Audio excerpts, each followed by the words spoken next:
Ukraina sama Rusia itu mereka nggak beres dengan cara damai, akhirnya melakukan peperangan ya.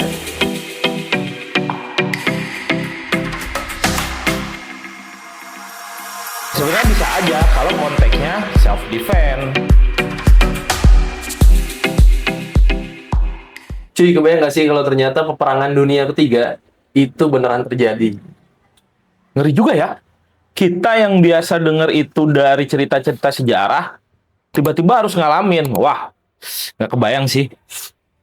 Ya kan, ini gimana ya? Maksudnya penyelesaian perkara antar negara atau yang kita sebut dengan penyelesaian sengketa internasional itu kan seharusnya memang dengan cara damai ya. Tapi sebenarnya boleh nggak dengan kekerasan? Ya kalau menurut hukum internasional itu jelas dilarang. Dan itu tertuang di Piagam PBB pasal 2 ayat 4. Dan yang melarang tindakan kekerasan. Tapi kenyataannya sih masih banyak negara-negara yang ngelakuinnya. Ada lah ya. Ya memang kayak kemarin tuh. Contohnya yang baru-baru kemarin itu Ukraina sama Rusia. Itu mereka nggak beres dengan cara damai, akhirnya melakukan peperangan ya. Nah, kalau misalkan itu terjadi, itu karena kondisi tertentu atau kayak gimana sebenarnya itu? Ya sebenarnya bisa aja kalau konteksnya self defense. Itu kan yang jadi dasar di Piagam PBB pasal 51. Ya misalnya Amerika waktu 11 September kalau nggak salah, itu mereka menyerang Afghanistan dengan dasar membela diri. Pertahanan diri ya? Iya. Nah, pada saat Amerika menyerang Afghanistan dengan dalil pembelaan diri, tapi itu bukannya jadi berlebihan ya? Ya jelas dampaknya gede banget. Yang jadi korban kan warga sivil, infrastruktur, dan ya munculnya krisis kemanusiaan lah.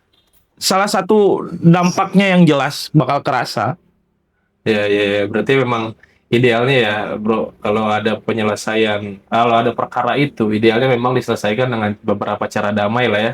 Negosiasi, terus tadi ada beberapa lah yang memang harusnya bisa ditempuh. Tapi kalau dengan kondisi tertentu, tadi kata Piagam PBB pasal 51, pembelaan diri itu boleh dengan kekerasan.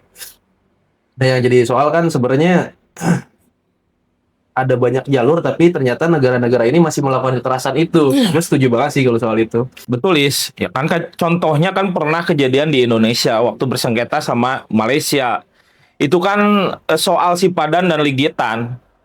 Dan itu mereka menempuh jalur birokrasi dan ya lewat ICJ kalau nggak salah. Dan hasilnya ya memang diterima sama kedua belah pihak.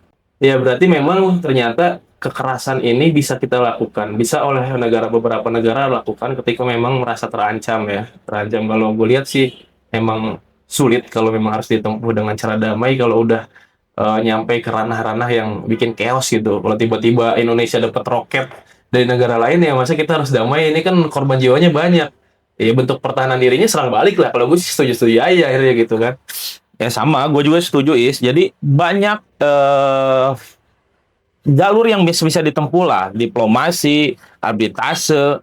Jadi perang itu cara terakhir lah, karena dari perang ini terlalu banyak dampak nantinya. Ya. Kasihan masyarakatnya juga sih menurut gue, Is. Kalau misalkan pendapat terakhir deh, kalau ternyata ini negara yang memang bukan negara kita, tapi negara teman kita yang memang ada kerjasama di situ, terus mereka kena serangan nih, karena mungkin ada konflik yang kita nggak, Indonesia nih nggak tahu nih, negara itu ada konflik, terus akhirnya dengan cara damai nggak beres, mereka diserang tuh. Menurut bro ya, kalau misalkan Indonesia diem aja, itu bagian dari bentuk menolong atau bukan tuh? Atau emang harus terlibat dalam kekerasan itu? Atau bisa jadi mediator? Ya harusnya sih bisa jadi mediator ya. Kalau ibaratnya kan ini negara tetangga lah ya. Ya, teman konflik gitu. Apalagi yang memang udah ada hubungan diplomatik lah ya dengan Indonesia. Ya paling minim sih sebenarnya ya kita nggak usah ikut-ikutan dalam konfliknya. Tapi ya minimal kita bisa jadi penengah lah di situ. Jadi jangan sampai akhirnya menimbulkan. Jadi kan gak lucu ya kalau akhirnya Indonesia juga ikutin perang. Iya dong. Hanya demi membela rekan sejawat lah, negara yang serumpun misalnya. Ya, walaupun memang ada hubungan diplomatik antara Indonesia dengan negara tersebut gitu kan ya. Ya intinya minimal jadi penengah lah. Jadi apa namanya? Yang mediatornya. Ya kan, jadi ada beberapa negara yang secara kapasitas mereka nggak punya alat tempur, nggak punya apa ya, armada untuk perang. Cuman karena memang ada friend-nya tuh, ada negara teman yang merasa anjir negara teman gue nih diserang nih, ya nggak bisa dong, kita harus bantu. Ya contoh lah, maaf ya, misalkan kayak Israel Palestina, itu kan kalau nggak salah, bukan kalau nggak salah ya, beberapa berita sumber pun menyatakan bahwa Amerika turut membantu dalam peperangan itu ke Ya. Israel, menyuplai barang dan segalanya. Tapi negara-negara lain hanya bisa memberi bantuan, tidak juga turut untuk menyerang Amerika gitu kan. Ya selama ini nggak ada upaya damai yang signifikan untuk menyelesaikan konflik itu. Ya sih.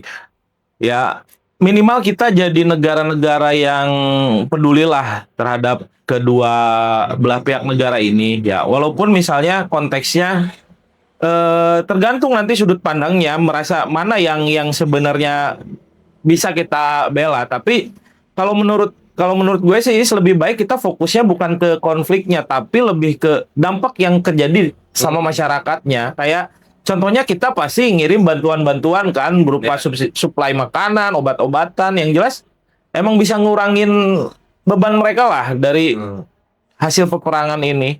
Jadi kalau untuk konflik sih seharusnya ya memang ini ranahnya PBB.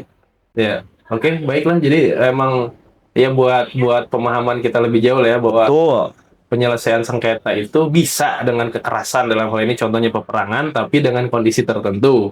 Kalau tadi mengacu ke Piagam PBB pasal 51 ya, kalau memang ternyata udah chaos, sudah merasa harus membela diri, ya kamu serang balik gitu ya. Iya. Tapi jangan dijadikan alasan apa ya awal ya. lah gitu. Itu jalur terakhir lah. Siap kalau gitu. Oke. Makasih lah bro ya. Siap. Nanti kita bahas lagi soal hukum-hukum lainnya. Anjay, dari hukum semoga bermanfaat. Gitu aja sih. Oke, siap. Thank you juga.